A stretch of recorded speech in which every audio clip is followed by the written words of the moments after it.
नमस्कार, स्वागत है आपका एनएनसी न्यूज में। मैं हूं पूजा शर्मा और आप देख रहे हैं न्यूज नाइट। अब खबरें विस्तार से। छत्तीसगढ़ के नक्सलग्रस्त इलाके दंतेवाड़ा के किरंदुल में बछेली मार्ग पर लोकसभा चुनाव का बहिष्कार कर रहे नक्सलियों ने 12 ट्रकों को आग के हवाले कर दिया। नक्सलियों ने बैनर व पोस्टर फेंक कर चुनाव का विरोध किया, तो वहीं मौके पर पहुंची पुलिस ने नक्सलियों के खिलाफ सर्च अभियान चला दिया है। बुंदेलखंड विकास सेना के कार्यकर्ताओं ने लखनऊ कांग्रेस मुख्यालय पर जमकर बवाल किया। दरअसल बुंदेलखंड विकास सेना के कार्यकर्ताओं बुंदेलखंड पैकेज के लिए प्रदर्शन करते कांग्रेस कार्यालय में घुस गए और तोड़फोड़ करने लगे, और जब कांग्रेसी कार्यकर्ताओं ने इसका विरोध किया तो दोनों गुटों के बीच जमकर मारपीट हुई। तो वहीं सूचना मिलते ही मौके पर पहुंची पुलिस ने हालात को काबू में करने के लिए लाठीचार्ज कर दिया।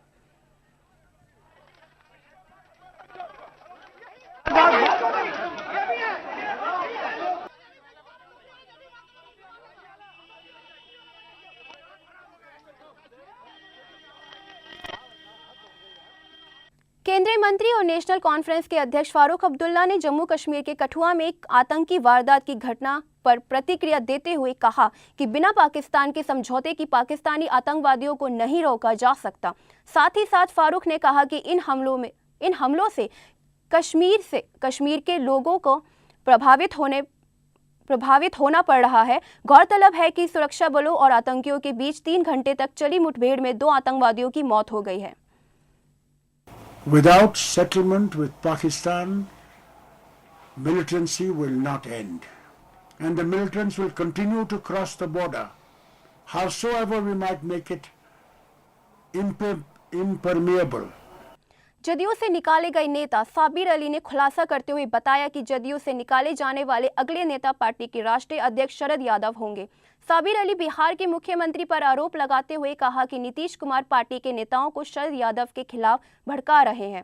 साबिर अली का कहना है कि नीतीश की आदत रही है नेताओं को इस्तेमाल करके फेंक देने की।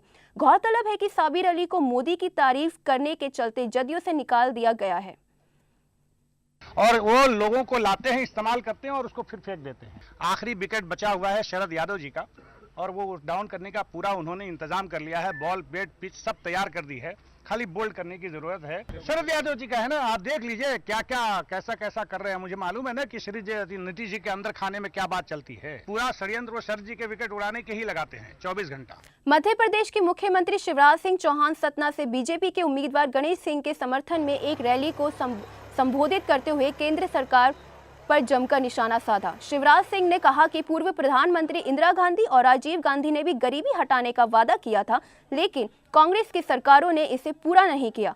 कांग्रेस अपने घोषणा पत्र में गरीबी हटाने का झूठा वादा कर रही है। शिवराज सिंह का कहना है कि कांग्रेस को चुनाव के समय ही गरीबी हटाने की बात याद आती है।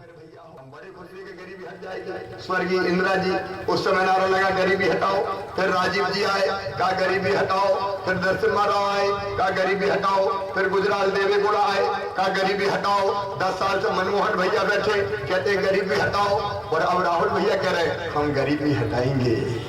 धन्य रे मेरे भैया, 60 साल में तुम गरीबी नहीं हटा पाए, गरीबी हटाने का काम कर दिया तुमने।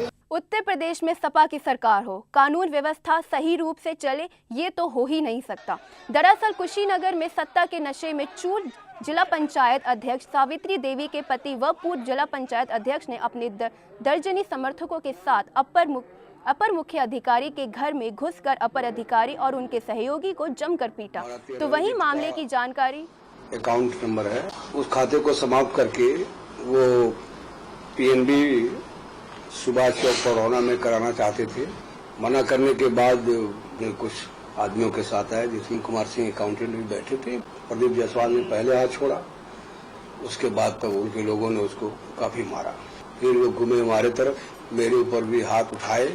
जैसे हमको सूचना मिला, हम जो है तो निर्देश दिया हमारे अधिकारी को कि इसको एफआईआर करने के लिए, और इसको जांच करा देंगे और दोषी के खिलाफ हम कार्रवाई करेंगे। और जिला पंचायत अधिकारी का मतलब कोई नहीं गया, और आप जिला पंचायत सदस्यों को सम्मान नहीं करते हैं, उसके है सामने देखिए।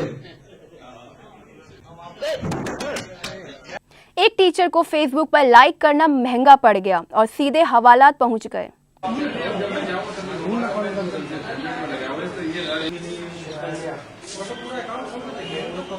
तुमने होल्ड बोला।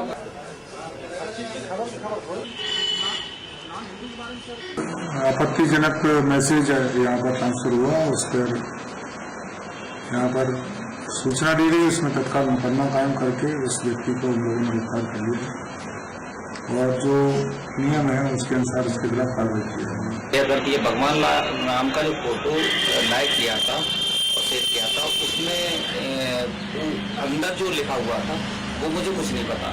कल जब मेरे पास में दो फोन आए थे तो मुझे पता चला कि हरीश दिन का तुमने ये क्या शेयर किया है, ये क्या शेयर किया है। तो फिर मैंने कल देखा तो पता चला कि उसने कुछ भगवान राम से संबंधित कुछ गंदी टिप्पणी की गई थी। मुझे ये भी नहीं पता कि फेसबुक इतनी टिपिकल भी हो सकती है। अगर ऐसा मुकदमा लग जाता है तो उत्तर प्रदेश के बदायूं जिले के कोतवाली क्षेत्र में एक नाबालिग लड़की का अपहरण कर उसके साथ 3 युवकों ने जबरदस्ती गैंगरेप किया और बेहोशी की हालत में उसे खेत में फेंक कर फरार हो गए। पीड़ित लड़की का कहना है कि रात में दरवाजा खटकाने की आवाज पर उसने दरवाजा खोला तो उसे 3 लड़कों ने दबोच लिया। तो वहीं पुलिस ने मामला दर्ज कर 2 आरोपियों को गिरफ्तार कर लिया है और तीसरा आरोपी फरार हो गया है, जिसकी तलाश में पुलिस जुट गई है। माइनर लड़की है, उसके साथ 3 लड़कों ने बलात्कार किया। मोबाइल दे दिया था, मोबाइल से बुलाया, फिर उसको बैंड ने उसके साथ बलात्कार किया। उसमें 2 लड़के गिरफ्तार हो चुके हैं। तीसरे की गिरफ्तारी के लिए पुलिस टीम गई हुई है, उसको शीघ्र गिरफ्तार कर लिया है। लड़की को मेडिकल के लिए और न्यायालय बयान के लिए भेजा गया। खोली थी तो 2-3 लोग थे, 2 घर पे आए थे, मुंह बंद करके ले गए। आप क्या चाहते हो? सजा मिलेगी। उत्तर प्रदेश के सुल्तानपुर जिले में मतदाताओं को जागरूक करने के लिए पंत स्टेडियम में मानव श्रृंखला बनाई गई, जिसमें जिला प्रशासन व पुलिस के अधिकारी, शिक्षक, स्कूली बच्चों के साथ साथ स्थानीय नागरिकों ने भी हिस्सा लिया। हमारे सारे बच्चे जो है जिले के आज इधर आए हैं और भी संभावित नागरिक है, सारे मतदाता जितने भी हो सके जिले के आए हैं इधर। और एक मानव श्रृंखला का एक हम लोगों ने कार्यक्रम इधर किया था। हम सब मिलके हम लोग निर्भीक होकर, निडर होकर, निष्पक्षपात मतदान करेंगे। राजस्थान के सीकर में स्थानीय पुलिस और एटीएस की टीम ने मिलकर पिछले दिनों गिरफ्तार किए गए 5 आतंकियों के रिश्तेदारों के घर पर छापेमारी की कार्रवाई की और कई संबंधित दस्तावेजों को जब्त किया।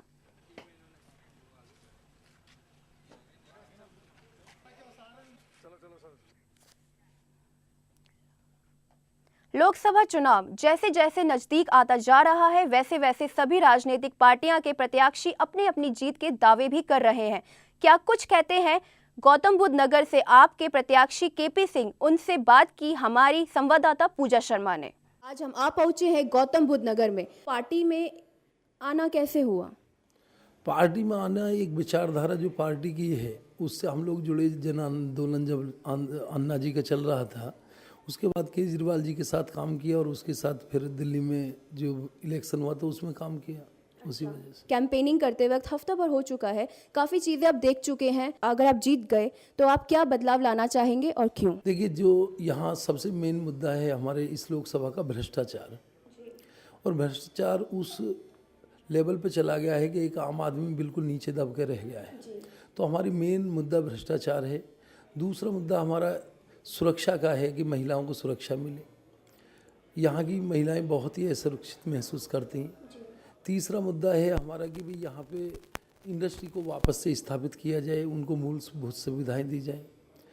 जो किसानों की प्रॉब्लम्स हैं वो है भूमि अधिग्रहण का मुद्दा सबसे मेन मुद्दा है। और शिक्षा, एजुकेशन के आम आदमी के बच्चे अच्छी एजुकेशन नहीं ले पाते। वीआईपी के लोगों के बच्चे ही अच्छे कॉलेजों में पढ़ते हैं। और सर, सबसे बड़ा मुद्दा ये है कि लोगों में इस बार रुष्टता बहुत ज़्यादा देखी जा रही है। उनका कहना ये है कि नेता वादा तो कर देते हैं लेकिन 5 साल कम पड़ते हैं उसको पूरा करने के लिए। तो आप इससे कितनी सहमति रखते हैं, क्या कहना है आपका?